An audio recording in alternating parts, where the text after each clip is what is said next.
Bom dia, boa tarde, boa noite. Aqui é o Cineclube Passa Mal, galera gabaritada amadorismo. O meu nome é Davi, agradecer a presença do Eduardo, dizer que o filme esse analisado contém spoilers, então se você não gosta de spoilers, evite. Se você não liga para spoilers, fique à vontade para assistir.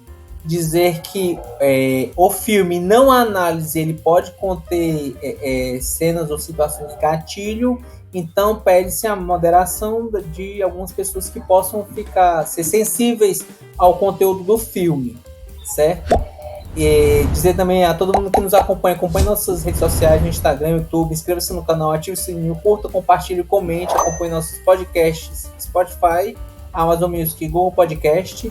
E dizer que o filme a ser analisado é um filme de 2023, um filme que concorreu ao Oscar de melhor roteiro original, né? E eu estou falando do filme Segredos de um Escândalo, ou no original May December, né? Que segundo o dicionário Collins, né, que eu, no caso eu vi na internet, é uma gíria dada para pessoas, normalmente no casamento, que um dos pares é alguém jovem e o outro pai é considerado uma pessoa mais velha. E, Eduardo, qual é a sinopse? Qual é a sinopse de Segredos de um Escândalo? Então, Segredos de um Escândalo, de acordo com o IMDb, é o seguinte. Uma atriz pesquisa para interpretar uma mulher que, 20 anos antes, viveu um romance com um adolescente, causando um escândalo e a sua prisão. Complicado. Só isso mesmo. Aí. Cuidado para não cancelarem o vídeo, hein? Sim. Pois é, lembrando que estamos analisando o vídeo. O filme. Não atirem no mensageiro. Né? Exatamente. Só estamos analisando, nós não criamos a história. Exatamente. É bom frisar, né, Davi, que é um papo com spoilers, então uma das dicas que a gente dá é justamente para por aqui, vai lá checar o filme e depois vem cá, chega junto, ouvir o que nossas opiniões duvidosas podem estar provocando aí, o que a gente sentiu, digamos assim, com relação a esse filme. Sim. E falando em opiniões, Eduardo, qual é a sua análise sobre Segredos de um Escândalo? Cara, vamos lá. Primeiramente, acho que é importante dividir a minha percepção inicial com relação a esse filme, porque ele foi um filme difícil de assistir. O que é raro para mim, difícil de assistir, mas por conta de um certo ritmo. Um ritmo que, digamos assim, não é lá dos mais, não foi para mim, não me pegou de cara lá dos mais instigantes, certo? A forma como o Todd Haynes, o diretor, ele conduziu a narrativa. Vi um filme dele, na verdade, eu acho que foi um filme dele, ou foram dois, um bem lá nos anos 90, é o Mal do Século, até falei com os amigos aqui, então, dá pra ver que ele tem um jeito muito próprio de contar suas histórias, um jeito muito peculiar. Lento por vezes, né, se aproveita de vazios e estranhezas, ele adora fazer isso. Enfim, eu acho que tem o DNA dele aqui, sem dúvida nenhuma. Eu acho que inicialmente foi difícil para mim conseguir me sentir instigado por essa cadência, certo? Eu acho um ritmo mais lento. E é porque eu sou um crítico aqui da galera que reclama que o filme é tudo lento, né? Mas eu dedico isso ao meu não engajamento inicial, ao que estava se propondo ser contado ali, certo? Porque esse filme é cheio de sutilezas. E tá aí meu ponto principal. É um filme que vai falar de algo polêmico, de fato, mas assim, ele vai falar sobre violências sutis. Principalmente as consequências dessas violências, né, de violências maiores que ao longo do tempo elas vão de alguma maneira se transformando, mas ainda se apresentam nas sutilezas, né? Então a gente tem ali uma tentativa a gente nunca vai ter a história de fato, né? É importante dizer que foi uma história baseada em fatos, né? Então se quem quiser pesquisar vai encontrar a história de Grace e do Joe, inclusive tem fotos mostrando ele, estudinho bem maravilhoso, né? Então assim, o Todd Haynes ele caminhou, digamos assim, aproveitou que a arte tem a oferecer e fez uma dramatizada e colocou ali questões que ele quis tratar sobre essas pessoas, né? O curioso foi ele introduzir a personagem da Elizabeth, que é a atriz, aqui no caso interpretada pela Natalie Portman, que tá um monstro. ela tá arrasando, assim. Se tem uma coisa que é super aproveitável nesse filme, é a interpretação de Natalie Portman, né?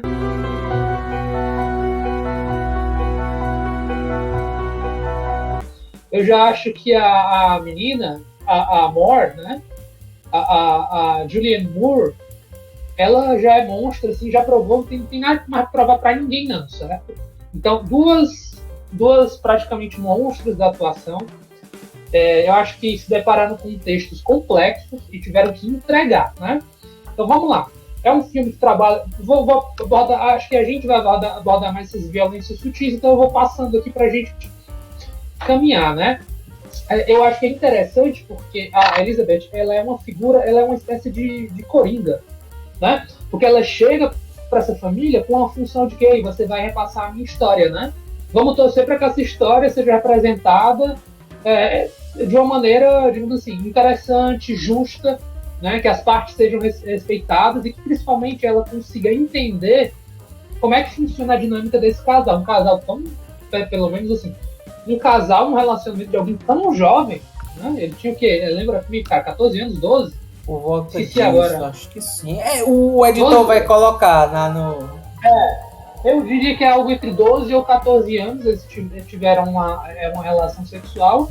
O que deu ruim foi porque não conseguiu ficar no segredo. O que deu ruim foi porque acabou sendo descoberto, e essa descoberta, claro, mexeu com os brios da sociedade que eventualmente levou à prisão da Grace e eventualmente à gravidez dela, né? Então a gente tem um dos temas desse filme, né, que é uma espécie de transformação das violências sutis, né? Mas a gente vai ter o impedimento de fases normais ou no amadurecimento de pessoas, né?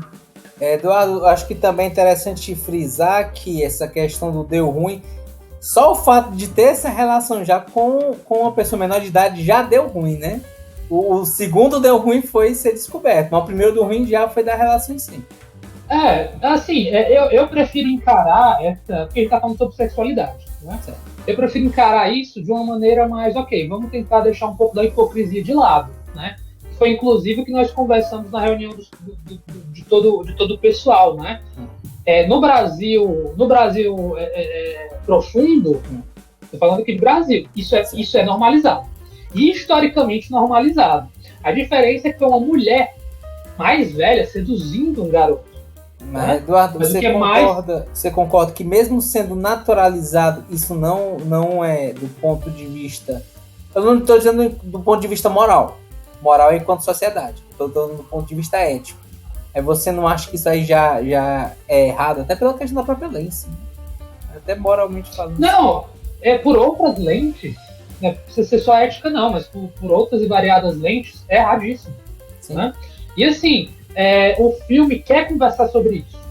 Ele quer conversar sobre isso com a gente, mas ele, digamos assim, ele não é um pedagogo, ele não subestima a inteligência da audiência, certo? Ele não subestima, ele não dá aula sobre isso.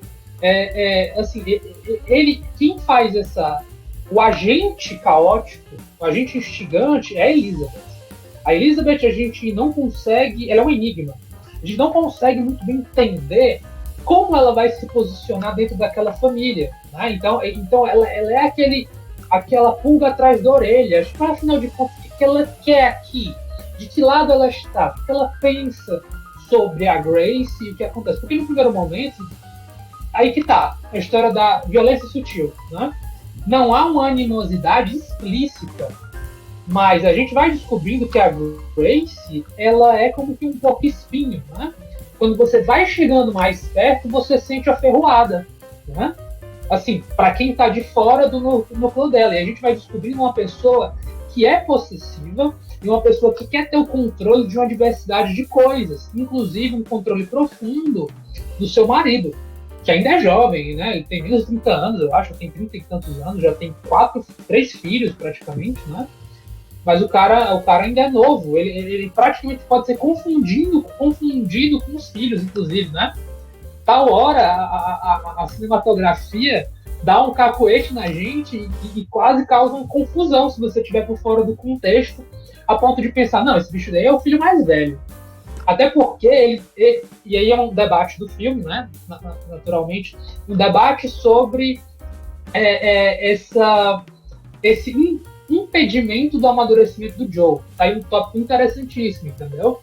O Joe, a gente vai descobrindo através de metáforas, inclusive é uma espécie de estudo de personagem ali na Elizabeth, mas principalmente um estudo de persona do Joe, né? Então eu acho que ele é um dos personagens mais, assim, ele é a vítima, saca? A gente vai começando a ver como ele foi significando o fato de, cara, você foi usado, entendeu? Você foi manipulado, você não estava numa idade na qual você poderia tomar decisões tão profundas, entendeu? Mas em nome desse sentimento, do tesão, da manipulação, do amor, que queira chamar, entendeu? Você foi ludibriado, né? Houve ali, de fato, um aproveitamento. Assim, a gente não vai ter resposta na Grace sobre isso, não.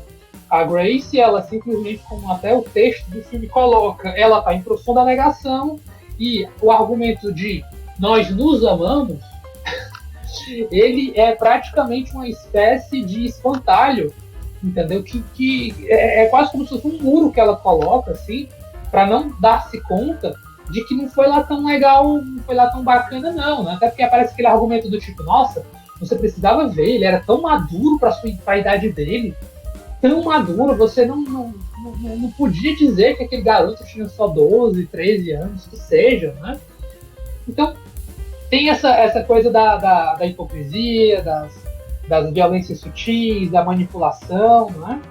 E vamos lá. Tem uma coisa interessante, que é, novamente falando sobre Elizabeth, que é eu queria dizer que é tipo uma espécie de fusão de identidade, né? Tal hora, a Elizabeth, ela passa a mimetizar muito a Grace, né? Com a desculpa de ser uma atriz do método, né? Uma espécie de atriz do método, onde ela precisa experimentar na pele, realmente seguir o passo a passo daquela mulher para, de alguma maneira, conseguir dar a voz, a sua interpretação de Grace para a obra. Eu acho que isso a gente tem que guardar, porque o final foi, tipo assim, eu senti que foi um puta de uma rasteira na gente.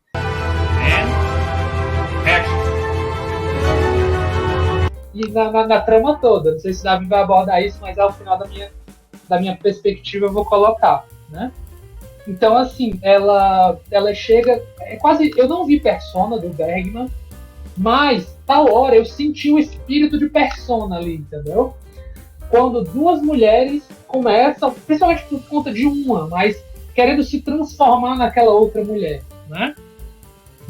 Com a justificativa de interpretá-la, só que depois ela usa isso como argumento para manipular o Joe, e aí que tá, ela usa o seu poder de atuação para ludibriar e manipular o Joe, e aí a gente vai descobrir lá no texto final quais um dos grandes objetivos, pegar material privilegiado, conseguir um furo, entendeu? Um material, ou simplesmente, de alguma maneira, tentar, na marra, conscientizar o Joe de que ele era uma vítima, né?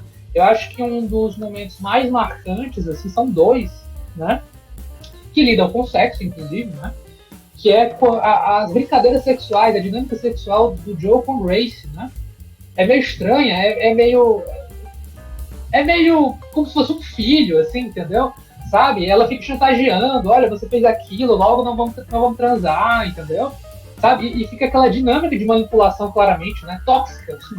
Pelo menos como foi interpretado, bem assim, tóxica e preocupante, né? Problemática. E daí quando ele eventualmente ele trai a esposa com a Elizabeth, né? Importante dizer, Elizabeth estava se tornando cada vez mais Grace, né? Então ele acabou transando com a mulher que ele, supostamente a única mulher que ele conheceu a vida inteira na sua intimidade. Então, quando chega ali no terço final, lá no terço final do filme, é que acontece, digamos, essa fisgada da Elizabeth. Cada vez mais transformada em Grace, eles transam e eventualmente, né, você vê que é uma transa de 30 segundinhos. Enfim, e aí, tipo, ele transa como se fosse um garoto, não como um garoto que tá descobrindo o sexo agora, né? Duas sanfonadas e o forró acabou. E a música já chegou ao final, né? Demonstrando novamente o argumento da maturidade, que não existe ali, né? O Davi vai falar mais sobre a figura da borboleta. Então, a borboleta monarca como um símbolo, e aí vamos para a semiótica, né? Sobre um símbolo profundo do que é o Joe, né? Por que criar ali aquela borboleta que já, se fosse num ambiente comum, assim, selvagem, provavelmente já estaria extinto, né? E por que é importante dar atenção para essa borboleta e o que é que isso diz da própria transformação dele, né? Dele justamente ter sido enclausurado, né? Clausura e casulo, né? Então, clausura e casulo, né? Ele de alguma maneira manteve-se durante um bom tempo, e como a representação da borboleta finalmente se formando e podendo voar, é um símbolo que se torna muito forte, porque ele vai se dando conta das ferramentas de dominação. E aí é complexo, entendeu? Porque é uma figura que você ama, que é a sua mãe, que é a pessoa que mais está por dentro das suas próprias questões, do seu desenvolvimento. A gente descobre que a Grace ela é rechaçada pela família, né? Ela praticamente ela é negada pela sua comunidade durante um determinado tempo, né? Tá aí uma temática interessante, o abuso midiático, né? Então, mais um tipo de violência. São pessoas reais, mas que são constantemente assediadas pela mídia, né? A Elizabeth se torna um braço dessa violência. A gente vai ver e descobrir, né? Então, tu só tá reproduzindo algo que de fato eles queriam deixar ali de lado, e você foi lá e ok, eu vou abrir a ferida e tacar aqui as minhas crenças, enfim, os meus ideais, né? Eu acho que eu tô batendo meu tempo. Eu queria bater um tempo assim, ideal, mas acho que eu passei por cima dos pontos que eu realmente trago como interessantes. Eu acho que é um filme muito bacana, vai tocar cada um de um jeito muito especial, muito diferente também. Ele sim pode ser gatilho, mas ele consegue ser relativamente delicado ao tratar do assunto, certo? Percebamos como é interessante a cena em que as duas estão lá se maquiando, rola uma tensão sexual, inclusive, ali. What was your mother like? Descaradamente, rola uma tensão que você fica, meu irmão, em que momento você querer tornar-se uma outra identidade ou emular aquela outra identidade, né? Torna também, de certa maneira, um convite para que queira se conhecer no seu íntimo, inclusive experimentando o prazer sexual, né? Então fica essa dinâmica de poder ali entre a Grace e a Elizabeth, que é uma cena muito interessante, né? A gente sabe que nos bastidores a ordem do diretor, ou foi o desejo da Natalie Portman, foi ficar imitando a menina, a Moore, né? Na sua interpretação nos gestos sutis. Então, é meio doido assim. É tipo a metalinguagem da metalinguagem, entendeu? Ela já estava interpretando pessoas reais e dentro dessa interpretação a Natalie Portman tinha que imitar a interpretação da Julianne Moore para dar cada vez mais, digamos assim, uma verdade para aquele processo que as duas atrizes estavam passando de transformarem-se em seus personagens, né? Então, é um debate que o filme quer trazer, inclusive quando perguntada a Elizabeth sobre cenas de sexo. E aí? Tal hora você não consegue mais fingir, mas tem que seguir, mas você vai seguindo. Tal hora vai ter verdade e interpretação acontecendo em tempo real. É difícil você precisar esse limite, né? Então, eu acho que eu deixo para 3 palavras desse filme, que é polêmico, sim, sutil, e eu acho que o final, e aí vamos debater com o Davi aí, o que ele acha, sarcástico, certo? Eu senti um puta, assim, é um jeitão do diretor mesmo, sabe? O quando ele levou o sarcasmo sobre aquela situação toda. Tá? Então eu acho que ele quer fazer, além de tudo, um comentário sobre muitas coisas. Não sei se ele foi lá muito bem sucedido com todas elas, mas acho que fez a gente pensar um pouco sobre esse tema. E Eduardo, me conta, você indicaria esse filme? Indicaria com ressalvas, a gente sabe, eu não posso falar a palavra, né? Começa com P, enfim, tratando sobre justamente a sedução de pessoas de idades menores, né? Mas, bom, vocês entenderam, né? Então acho que é interessante perguntar se para quem você indicaria esse tema?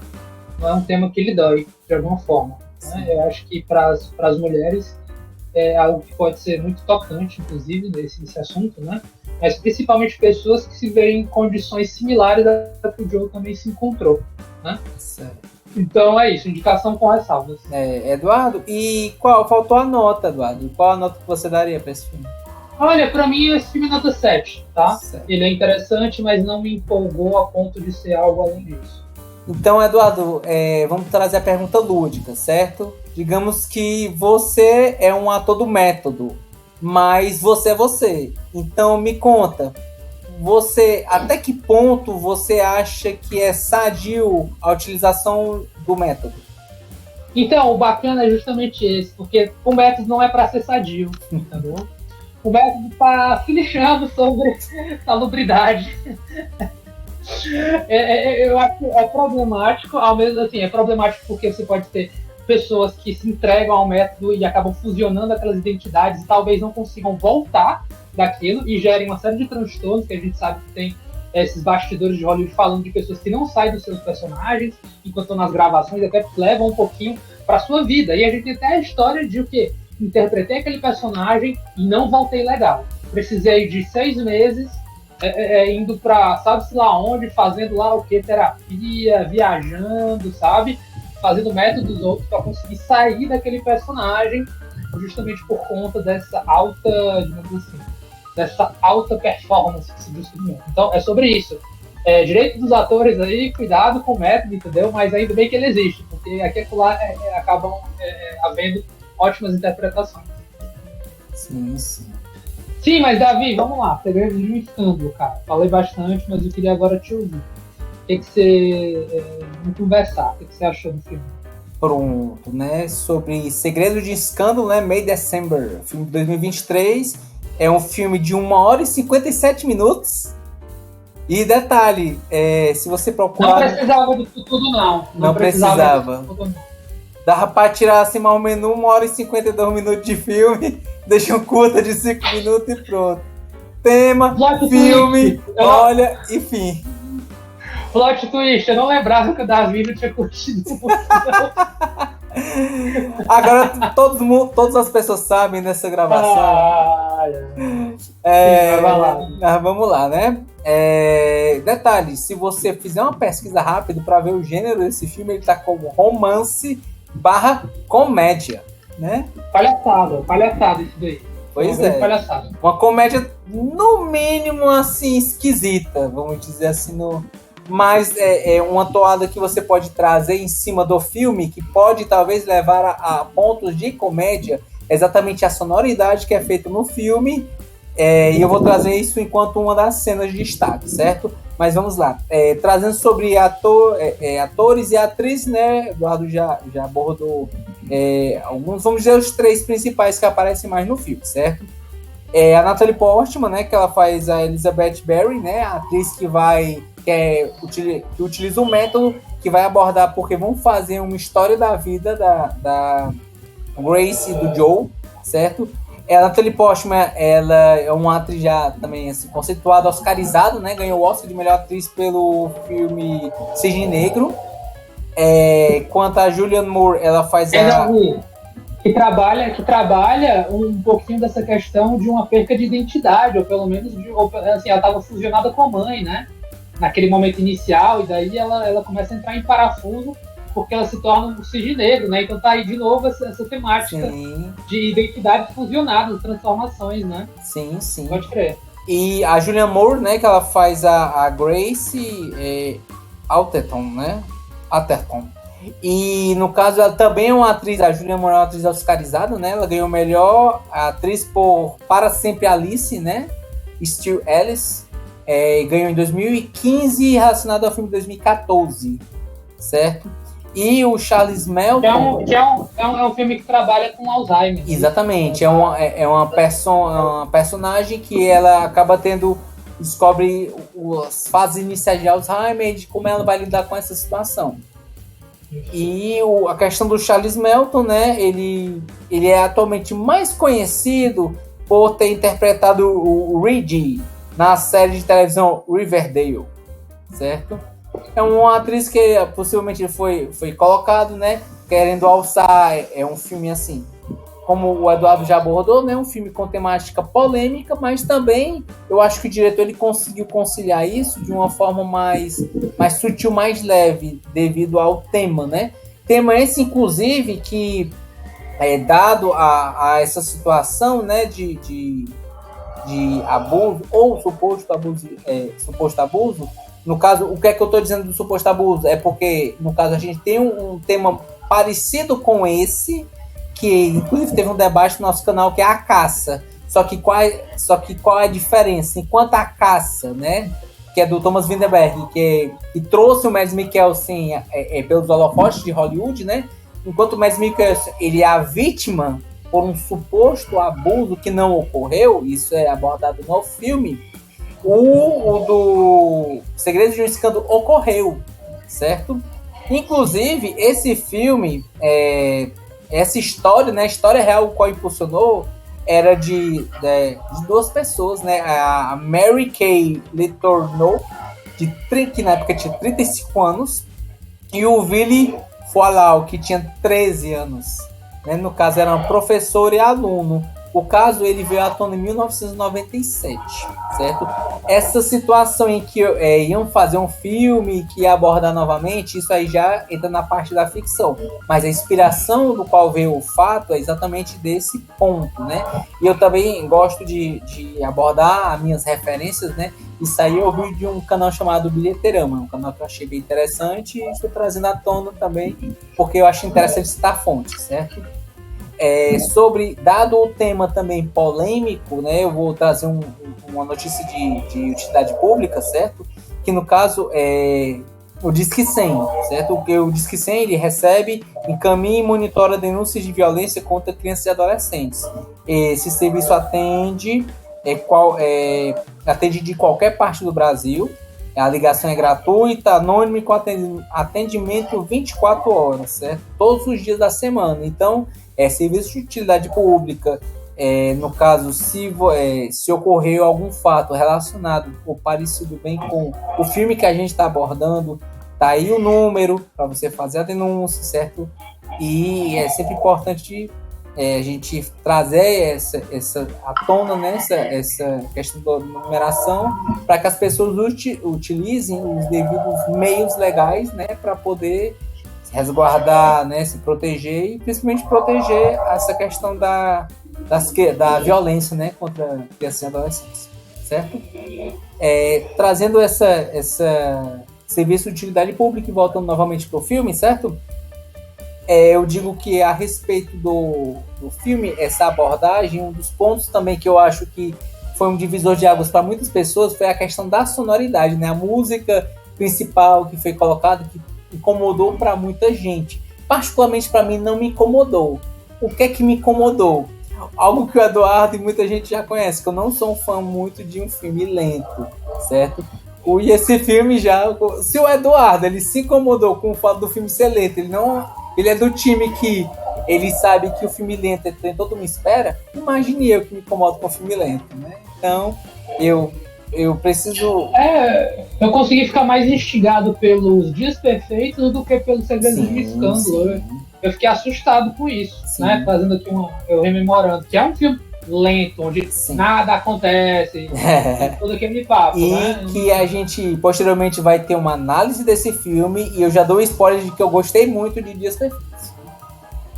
Certo? Perdão, continue. Tranquilo. E sobre a questão do filme, né, o Segredo de um Escândalo, alguns dos pontos também que eu acho interessante falar, e que também vou falar em uma das cenas de destaque, é a questão dos espelhos, né? A questão o que é o cinema enquanto espelho. O espelho ele pode refletir um reflexo daquilo que se espera da personagem, do que ela olha, do que ela almeja ou daquilo que é sua essência.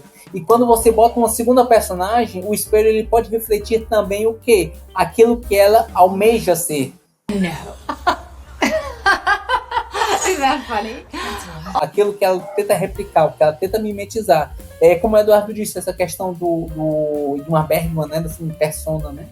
Então essa questão do cinema enquanto espelho, uma das vertentes pode ser isso, não necessariamente ser isso, mas na minha análise, vamos dizer assim, de certa forma amadora, da semiótica que apresentou para mim, eu achei que foi esse ponto, sabe?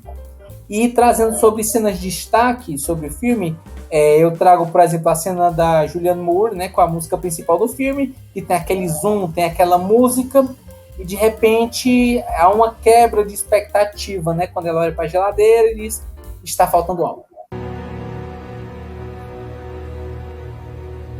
I don't think we have enough hot dogs. E aí já gera uma quebra, exatamente por causa da música em si. Né?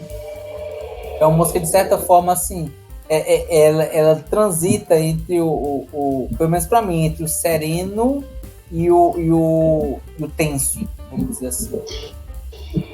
Não, Davi, ela fala isso ou ela fala estamos ficando sem salsicha? Eu acho que é isso. Eu acredito que é isso, mas eu digo assim, a musicalidade, o que ela transparece para cada pessoa, assim. Para mim, essa música ele passa entre o sereno e o tenso.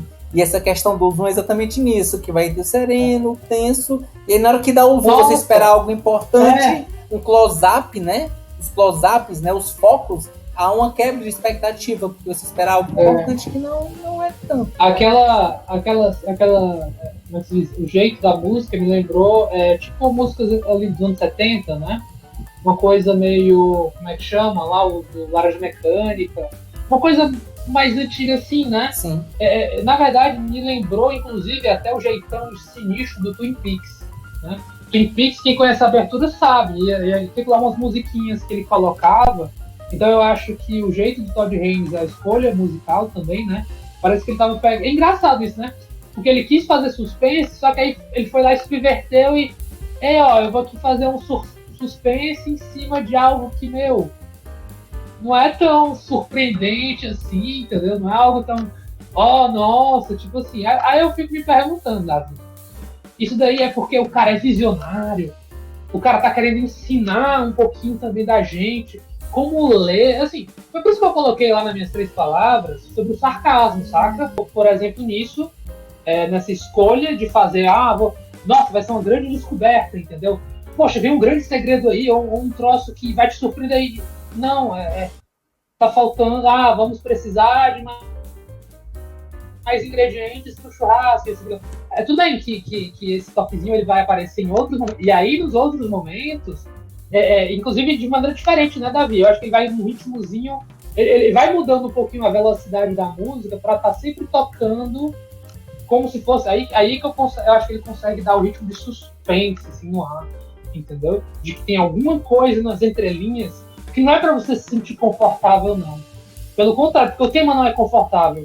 Por mais que a Grace tente dizer que né? Tente insistir que é um troço assim que tá... Não, aqui estamos em panos limpos e tá tudo às claras. Não tá tudo às claras, não. Eu acho que nesse sentido ele consegue assim, ele consegue ser bem sucedido, né? Sim.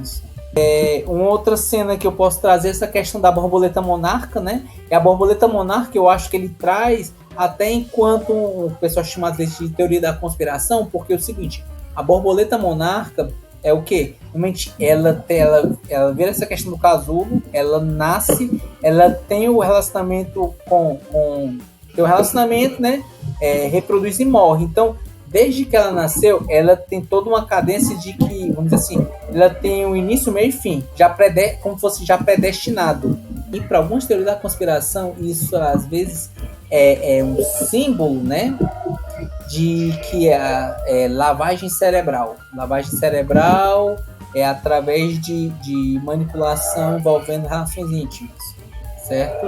Isso aí é uma das teorias da conspiração que são feitas, então acho que isso do Todd Haynes foi colocado não à toa, certo? Não só a questão da borboleta poder voar, mas de que do início da infância até a questão da vida, né, da borboleta poder voar, ela já estava predestinada para aquilo. Então ele não tem essa, vamos dizer assim, é como se fosse uma armadilha. A armadilha de que ele já estava predestinado para aquilo. Eu não sei se é isso o sentido que o Todd Haynes quis colocar, mas pode ser a questão da conspiração, sabe? em ser uma manipulação que a Grace fez em cima do Joe. Certo? Vai isso aí, mano. Vai isso aí, mano. A gente tá falando agora de Quanon agora aqui, é? Não, é o que eu tô Entendeu? dizendo que talvez seja um dos símbolos disso, né? Como eu disse, é uma teoria da conspiração. Não estou dizendo que é uma verdade, é uma teoria. Rapaz, então eu bato palma pra esse bicho, viu? Pro Todd Haynes, porque o cara conseguiu tirar essa daí da cartola. O bicho é um monstro mesmo, entendeu? Olha aqui, ó. Eu tô aqui sendo sarcástico aqui com essa galerinha que curte uma conspiraçãozinha aqui, viu, Quanon? Sim, dá uma piscadela pra eles, assim. E um outro ponto que eu vou trazer, né, é a cena que o Joe ele confronta a Grace, né, sobre o ocorrido. E é aquela cena quem é o chefe, né? Who's the boss? Who's the boss? What? Who is the boss? Who was in charge? Que a Grace, ela, vamos dizer assim, contra-ataca o Joe, né? Quando o Joe, ele aflora essa questão de que eles não falam sobre o assunto, essa questão de quem é o chefe, isso foi uma frase real dita pela persona real, a Mary Kay. A Mary Kay lhe tornou, né? Uma vez teve uma entrevista, estava ela e o Willy Forlau, ele já adulto, eles abordam do assunto e ele meio assim, taciturno, falando, e ela, não queira, você sabia bem o que você estava fazendo, quem era o chefe. Isso foi um ponto muito específico que eu acho que o Todd Haynes pegou da persona real. Quem é o chefe, quem foi o chefe, quem é o chefe, né? Porque na questão do inglês quem é ou quem for, às vezes às vezes varia de acordo com a pronúncia e tudo mais, mas enfim. Essa frase em específico foi uma frase real dita. Então, essa pontuação em si mostra a questão da manipulação, de que eu não vou me colocar como algoz, como agressora. Eu vou colocar ele como uma pessoa que sabia bem o que estava fazendo. E, pelo menos pra mim, eu olhei esse cara, isso é errado pra caramba. Né? Essas aquelas leves agressões que aparecem, sabe? Então, não me estendendo tanto a respeito do filme, né? Eu disse essa questão das cenas chaves. Não foi uma viagem que eu não curti, não achei legal, não achei interessante, embora sim eu entenda que tem certos pontos que do ponto de vista de direção e até de fotografia, né? Os detalhes dos close-ups, eles sejam interessantes, né? E que isso em si influencia a minha nota final, certo? Então, assim, sem mais delongas, minha nota final para esse filme é um 5. E minha palavra inicial seria polêmico. O Eduardo usou polêmico. Eu vou colocar trauma, né? Que é um dos pontos que é abordado no filme. Enfadonho, que foi minha experiência enquanto filme. E Borboleta Monarca, que eu acho que ele, enquanto semiótica, ele traz essa questão da representação. E eu acho que não foi à toa, não só pelo fato de ele ser veterinário, certo? Ele poderia ter vários tipos de animais, mas a borboleta monarca ser um animal que ele cuida, que ele cultiva, eu acho que não foi à toa. E essa é minha análise. Eu acho essa é minha análise a respeito de Segredos de um Escape. À toa não é. Eu já acho que realmente o Todd Haynes ele trabalha na sutileza dos símbolos aí para. Aí eu já acho que ele tem essa sensibilidade realmente enquanto diretor de estar colocando isso. Realmente não acho que é à toa, não. E Davi, vamos lá, você indicaria esse filme? Não indicaria por causa que não entra no meu gosto. Não gostei. Por que não gostou? Porque não gostei, porque não... e também porque, assim, eu acho que é um tema polêmico, Eu acho assim, particularmente, eu acho que enquanto direção, enquanto causados, se quebra, né, esse anticlimático, ele tem os seus pontos de interesse. Mas eu particularmente, eu acho que esse filme, ele tem algum aspecto de superestimado, sabe? Eu acho que tem algumas obras que elas já conseguem entregar uma história que tem temas polêmicos, temas pesados, mas com um roteiro, mesmo lento, mas muito mais elaborado, pelo menos na minha opinião, no meu gosto. Então, não indicaria Segredos de um Escape. Embora eu também ache que foram boas atuações dos 3 personagens principais, né? Ele é um filme de altos e baixos. Ele dá para encontrar umas pérolas, mas não é de todo gosto, assim, por inteiro, né? Sim. Mas vamos lá para a pergunta lúdica, Davi. Vamos supor que você seja convidado a ser um ator do método, né? Enfim, a exercitar o método, famosíssimo e polêmico método, certo? Mas vamos lá, você é você. Qual para ti, então, é o limiar entre o sadio e o patológico na interpretação a partir do método? Pronto. O sadio é você não ser do método. Eu acho que o principal é isso. Acho que nós concordamos que... É porque, assim, por exemplo, quais são os atores que são conhecidos como... que utilizam o método, né? O Daniel Day-Lewis, né, ganhou, se não me engano, 3 Oscars de melhor ator. O Joaquin Phoenix, né, que ganhou o Oscar por Coringa. O Jim Carrey também, que é o Xanadu de Andy. E você vê que... O cantor fez o Coringa lá. O que fez o Coringa, o Joaquin Phoenix. Não, o Jared Leto, né? O outro Coringa, né? O Jared Leto, né? O outro Coringa, o Jared Leto. Ele tentou dar uma de método também. Pois é, então qual é a questão, né? A questão é o seguinte...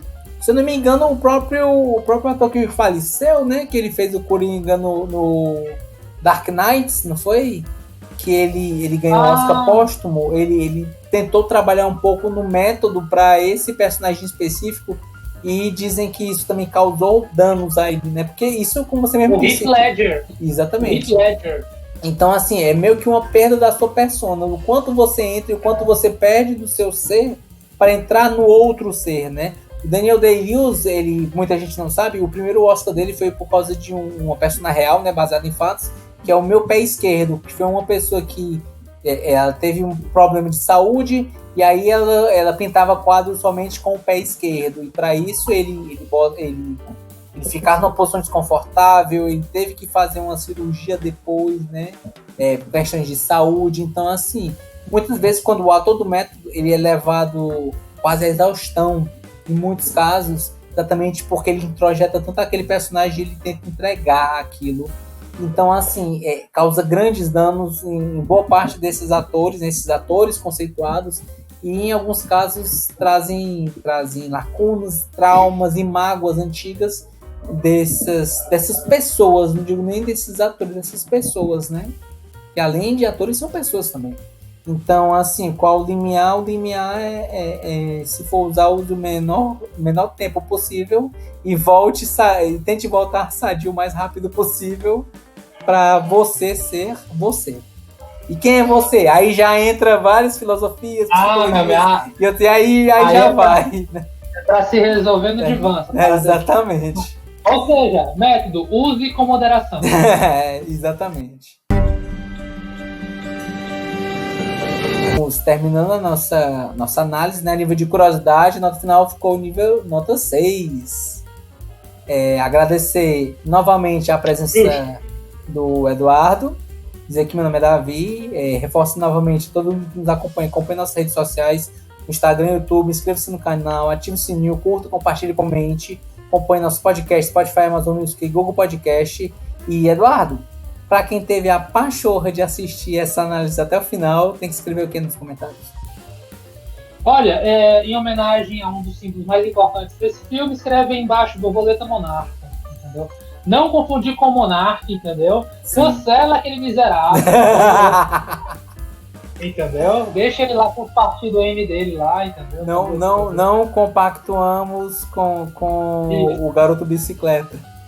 Não mesmo. O Calói lá. Pois é, então é isso. Não, o Calói a gente compactua, o garoto bicicleta não. Exatamente, entendeu? Porque ele tá rodando, ele tá bem lelé da cuca lá. Precisando de muita terapia, mas enfim, né? Pronto. Não, nem assim resolve não. Mas enfim, é isso aí, borboleta monarca. Então, faz uma borboletinha aí, é sucesso. Então, muito obrigado a todo mundo que nos acompanhou e valeu!